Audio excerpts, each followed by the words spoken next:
Salut à tous les amis, j'espère que vous allez bien. Bienvenue dans cette nouvelle vidéo. Argentine-Équateur, premier quart de finale de cette Copa América. Match nul, un but partout. L'Argentine qui s'est qualifiée au tir au but.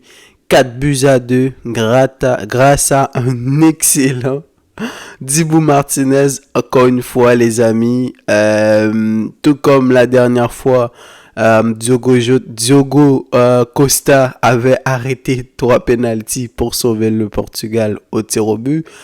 Aujourd'hui, Dibu Martinez, il l'a fait, il l'a encore fait. Il l'avait fait à la Coupe du Monde, il l'a fait au Copa América. Il l'a fait à plusieurs reprises, que ce soit avec l'Aston Villa. Et je me pose des questions. Comment ça se fait que Dibu Martinez soit encore à l'Aston Villa? Est-ce que c'est parce qu'ils veulent le garder? Est-ce que c'est parce que lui, il veut rester? Ou est-ce que c'est parce qu'il y a plein de clubs européens qui se sont pas mis là-dessus? Parce que franchement, ce que nous produit Dibu Martinez depuis plus de 3 ans maintenant, c'est absolument incroyable de voir qu'il joue à l'Aston Villa. Alors, 11 de départ de l'Argentine pour ce match-là. Martinez dans les buts. En défense centrale, Romero et Lisandro Martinez, Tagliafico à gauche, Molina à droite. Au milieu de terrain, Enzo Fernandez, McAllister, Nico Gonzalez, Rodrigo De Paul. Et en attaque, Messi et Lautaro Martinez. Alors, il y avait l'interrogation, est-ce que Lautaro allait jouer ou pas au vu de ses dernières performances? Il avait marqué un doublé au dernier match et à chaque reprise, c'est lui qui montait et marquait des buts décisifs, 4 buts déjà, meilleur buteur de la compétition. Et bien finalement, Scaloni a tranché, et bien c'est Lautaro Martinez qui a été titularisé. De l'autre côté, l'Équateur, qui a joué dans un système 4-2-3-1. Torres et Dominguez dans les buts. Torres et Pacho en défense centrale. Preciado à droite. Hincapié à gauche. Franco et Gruezo en double pivot. Devant eux, Caicedo, Sarmiento, Paez et Ener Valencia en attaque. La première chose qui m'a surpris dans la formation de l'Équateur, c'est le système en 4-2-3-1. Alors, moi, je m'attendais plus à voir, et ça a été la surprise dans ce match, plus à voir un Équateur beaucoup plus défensif. On sait que l'Argentine est meilleure qu'eux. On sait que c'est la meilleure équipe de la compétition. L'Équateur n'est pas très réputé pour être une équipe très joueuse, et c'est ça qui m'a surpris aujourd'hui. Je me suis dit un 4-2-3-1, bon sur le papier, mais on va voir ce que ça va donner. Caicedo, habituellement qui joue beaucoup plus bas, a été beaucoup plus haut, et ça aujourd'hui, et c'est ça, je pense que l'Argentine s'y attendait pas, parce que aujourd'hui j'ai vu une très belle équipe équatorienne, et franchement à la fin du match ils peuvent avoir des regrets. De l'autre côté, l'Argentine aujourd'hui, je pense qu'on est tous d'accord pour dire que c'est leur pire match de la Copa América, ou même leur pire match depuis un très bon moment. Aujourd'hui, ce qui allait pas dans ce système-là, c'est déjà le niveau des joueurs. Quelqu'un comme Enzo Fernandez, il a pas été bon aujourd'hui, il a été dans tous les mauvais coups. Rappelez-vous l'action qui mène au corner, qui mène au but de Martinez sur un corner. Eh bien, c'est Enzo Fernandez qui a fait le mauvais choix, selon moi. L'Argentine avait du mal à mettre le pied sur le ballon. L'Argentine avait la possession, mais ces genres de choses, ça reflète pas vraiment la réalité du match. À un moment donné que j'ai vu que l'Argentine avait plus de 68% de possession, je me suis demandé comment ça se fait, parce que le match que je suis en train de regarder, clairement, l'Équateur était meilleur. C'est une possession où tu essayes à gauche, tu essayes à droite. À aucun moment, ils arrivaient à essayer d'aller attaquer le bloc équatorien. Et surtout, le Venezuela qui a proposé un football à la fois technique, à la fois défensif, à la fois être capable d'aller en contre-attaque et ils ont fait mal. Première grosse action dans le match, c'est l'Équateur sur une action de Caicedo. Un 1-2 entre Caicedo et Ener Valencia, c'était le premier tir et c'était un tir cadré, même si les défenseurs au dernier moment ils l'ont gêné. Ça t'a montré très vite c'était quoi l'aspect, c'était quoi l'idée des Équatoriens aujourd'hui et ça avait fonctionné très vite. Ils ont eu encore une autre occasion de la surface, je crois même c'était encore Caicedo qui était là-dessus. Lui, son positionnement aujourd'hui, c'est ça qui a un peu changé le match, qui a donné le ton. Moi, Caicedo, je l'ai vu là où il était dans l'équipe qu'il était avec Marc Allister là. Moi, je l'ai vu beaucoup plus défensivement. À Chelsea, il joue beaucoup plus bas. À l'Équateur, il joue encore beaucoup plus bas. Et je pense que c'est l'un des premiers matchs où je l'ai vu. C'est pas un joueur que je suis énormément, mais c'est l'un des premiers matchs que je l'ai vu jouer beaucoup plus haut. Et franchement, autant quand il joue bas, il est très défensif, mais quand il joue haut, on découvre une autre facette de son jeu. Il est très technique, il est posé, il est capable d'alimenter le jeu vers l'avant et il pèse en tant que numéro 10. C'est pas tout le monde qui est capable. Donc aujourd'hui, il a participé dans quasiment tous les bons coups. Et la facilité aussi, c'est que vu que c'est un joueur qui a une capacité défensive, ça te permet d'empêcher aussi à l'Argentine de sortir les ballons beaucoup plus sereinement. Et si l'Argentine n'est pas capable de sortir le ballon plus sereinement, déjà en défense, les Martinez et les Romero, c'est pas des bons, je dirais, ils sont pas mauvais, balle au pied, mais c'est pas des piqués, ok? Donc si vous voyez ce que je veux dire, c'est pas des joueurs qui ont une facilité à vraiment, si le milieu ne répond pas, eux ils ont une facilité à sortir les ballons. C'est plus des défenseurs qui vont essayer de trouver leurs latéraux à côté d'eux, mais sinon ils vont leur dégager la balle en avant, essayer d'aller sur les côtés. Et ça a énormément pénalisé l'Argentine aujourd'hui. Donc s'ils sont pas capables, il faut que quelqu'un comme Marc Allister, comme Enzo Fernandez, comme De Paul viennent chercher les ballons. Et aujourd'hui, le milieu de terrain de l'Argentine, ils ont été en dessous. Enzo, De Paul, pas mauvais. Marc Allister peut-être un peu mieux, mais Enzo Fernandez, lui aujourd'hui, il n'a pas été bon du tout. Nico Gonzalez, c'est clair qu'il était dans un rôle sur le côté gauche, il a été titularisé. On sait très bien pourquoi. C'est pour amener l'équilibre, ok? Parce que quand tu as Messi en attaque, on sait très bien que Messi, il ne défend pas. Eux, c'est voulu. Ils veulent aussi mettre Messi dans des conditions pour qu'il ait à faire moins d'efforts défensifs.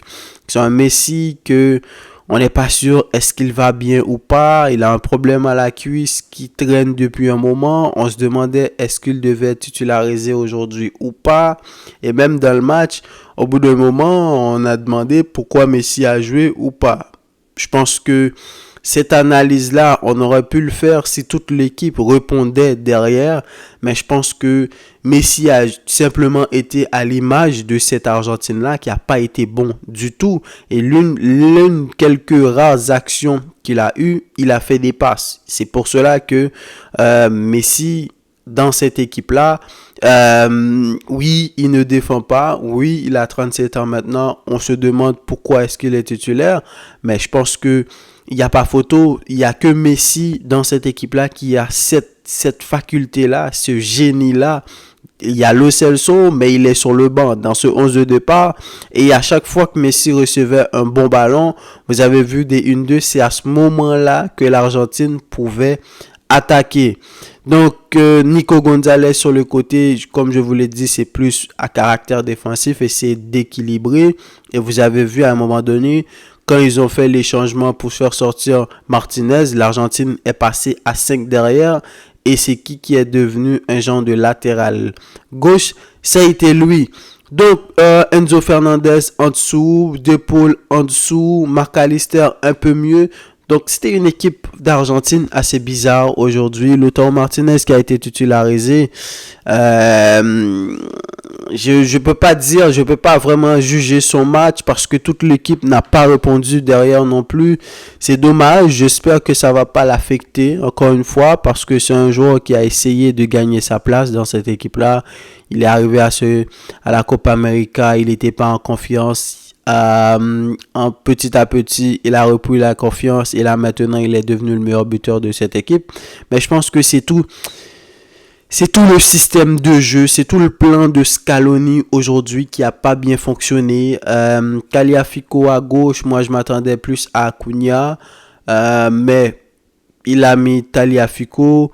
Enzo Fernandez, donc au bout d'un moment, il n'était pas forcément dans son match, il aurait dû sortir très tôt parce que ce soit en première mi-temps, et même à la mi-temps, pour moi, Enzo, il doit sortir. Peut-être que le but a un peu faussé le jugement de Scaloni, mais avant le but, l'Argentine ne jouait rien. À aucun moment, l'Argentine a été dangereux. Tu vas passer où pour être dangereux? Ça doit passer par Messi. Et une équipe équatorienne qui joue bien, une équipe équatorienne qui est compacte, qui a une grosse volume de jeu, qui déjà profite du fait que le milieu de l'Argentine n'est pas au niveau. Et en plus, c'est plus eux qui ont le ballon, plus dans leur moitié de terrain. Donc ça, pour moi, a causé d'énormément de problèmes alors qu'il y a des joueurs sur le banc. Je pense à quelqu'un comme Lo Celso qui aurait pu rentrer beaucoup plus tôt. Alvarez qui est rentré après, ça c'est le genre de changement auquel on s'attendait. Pourquoi pas Paredes, on sait aussi que c'est le même style de milieu, mais au moins devant la défense, il vient chercher des ballons. Et il y a plein de choix sur le banc. Il y a Palacios, même si lui, malgré qu'il joue très bien à Leverkusen, c'est pas l'un des favoris de Scaloni, donc peut-être qu'il aurait pu monter. Vu que c'est pas tout le temps qu'il est titulaire dans cette équipe-là, parce qu'il y a l'équilibre aussi, tout le temps, les Enzo Fernandez, McAllister, c'est ces gars-là qui ont gagné la Coupe du Monde, c'est ce milieu-là qui a su élever l'Argentine dans la compétition. Donc, les gars, ils se connaissent entre eux, mais quand même, je trouve que Scaloni n'a pas assez tenté. Alors, fait de match, penalty pour l'Équateur. C'était un penalty, disons, mérité, mais j'aurais voulu revoir l'action à 2 reprises parce que si je me souviens bien, il y avait une action à peu près pareille quelques minutes plus tôt et ils avaient décidé de ne pas donner penalty. Moi, je trouve que Depaul, il essaie de tout faire pour coller la main au corps. Est-ce qu'ils l'ont donné? Ils ont donné le penalty parce que son bras n'était pas complètement collé au corps ou ils ont jugé que c'était trop détaché. Alors, pour moi, il n'y a pas un si grand scandale que ça, mais c'est juste que ces derniers temps, avec les décisions arbitrales, on a du mal. De temps en temps, tu donnes ça, mais de l'autre, tu donnes pas. C'est quoi? Qu'est-ce qui se passe? Et surtout, le but de l'Équateur, voilà, là, pour moi, le gros problème, c'est que quand il y a hors-jeu, maintenant, il faut qu'on me dise c'est quoi la règle. À un moment donné, il va falloir nous expliquer. Est-ce que quand le joueur il est hors-jeu dans la surface, il ne doit pas bouger? S'il bouge, est-ce que c'est hors-jeu? Est-ce qu'on calcule ça en fonction de la trajectoire du ballon? C'est-à-dire, si la balle passe à côté et à ce moment-là, est-ce que s'il bouge, on donne hors-jeu ou même si la balle est dans sa trajectoire, s'il ne bouge pas, est-ce que c'est hors-jeu? Parce que à un moment donné, il faut se poser la question. Pour moi, le but de l'Équateur n'aurait pas dû être validé. Tout comme contre le Brésil, le but de la Colombie, pour moi, il y a hors-jeu.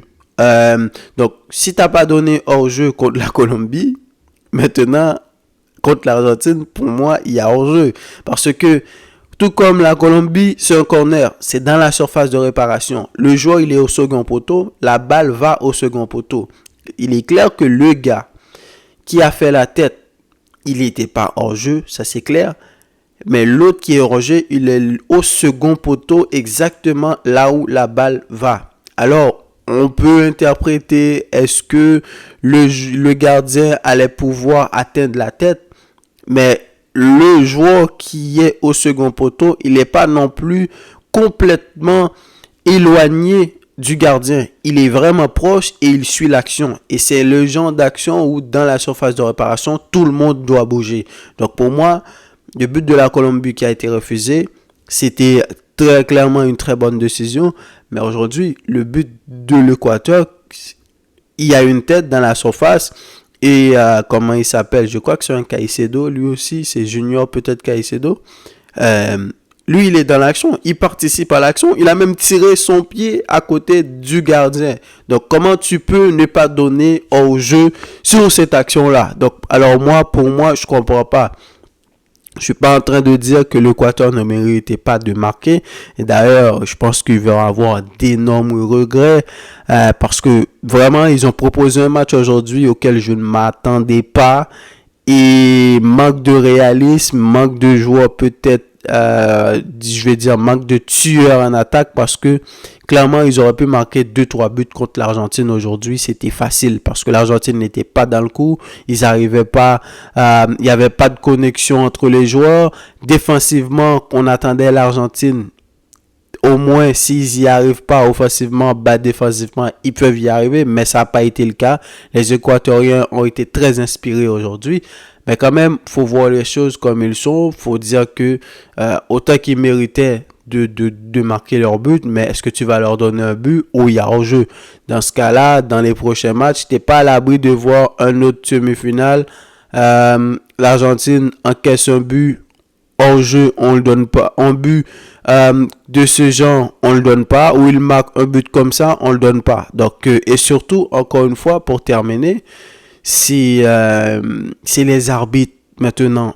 C'est quoi la règle? On l'a vu dans plusieurs matchs cette saison, que ce soit la Coupe d'Europe ou les autres matchs qui ont précédé pour la Copa América. Ce genre d'action-là, où on est à la 90e, 92e minute de jeu. On est dans un quart de finale. Ce qui veut dire que la décision que tu vas prendre, elle est extrêmement importante. C'est qui le chef? C'est toi. C'est l'arbitre central, l'arbitre principal.